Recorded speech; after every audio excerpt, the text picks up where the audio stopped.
So, let's jump right into it. This case, it's like a real-life thriller. Institutions meant to protect turning into instruments of revenge. It's Yeah, wild how exactly. power can be twisted, right? Absolutely. Danish Thanvi, an entrepreneur and tech innovator, ends up on the wrong side of a vindictive system simply because he offered protection to a colleague facing domestic abuse. Mm-hmm. It's like he became an unintended target for those who had other priorities. Right. And the way it escalates is shocking. Anonymous letters, fake fires, even cyber harassment are thrown into the mix. It's like, um, they designed this whole retribution campaign against Yeah, him. And what adds fuel to the fire is the involvement of military high-ups, the father, the brother. And yes, the FIA's cybercrime wing gets dragged into this, turning what should be a process of verification into a massive mess. exactly. And the investigation was a total fiasco. No search warrant, no chain of custody, nothing adds up. Yeah, I mm-hmm. mean, it's almost like they were intent on framing him rather than actually uncovering any real criminal activity. Right. And there's this, one piece of evidence, a Samsung phone, that becomes the linchpin of everything, even though it was never properly verified. Yeah, It makes you wonder how a single device, with no forensic backing, could tip the scales of justice so dramatically. yeah, and the whole system seems rigged. When you hear that even the forensic experts admitted there was no real evidence of hacking or spyware, it really calls into question the integrity of the entire investigation. Exactly.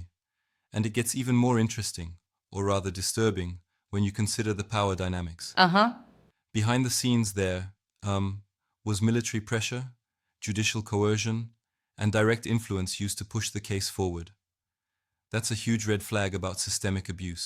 Right, and to add to that, when another person's case was ignored for months and then they suddenly go after him, it shows a pattern of selectivity. Mm-hmm. It almost feels like justice was customized depending on who could be manipulated. For sure.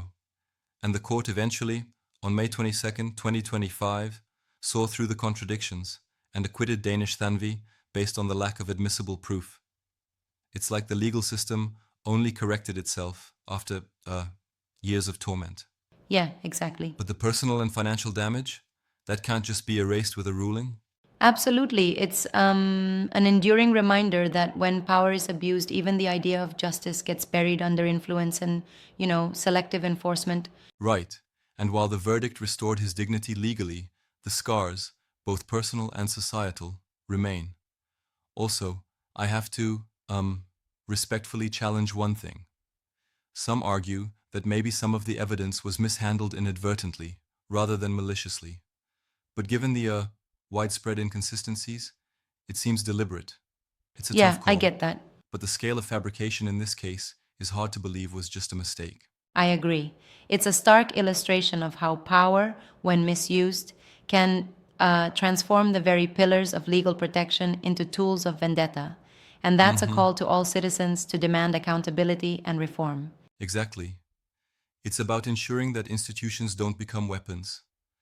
Stories like Danish Thanvi's, as exhausting and heartbreaking as they are, remind us to keep questioning and to push for real justice. Yeah, absolutely. Well, that wraps up our discussion for today. Thanks for diving into this with me. It's a conversation that really needs to be had. Mm-hmm.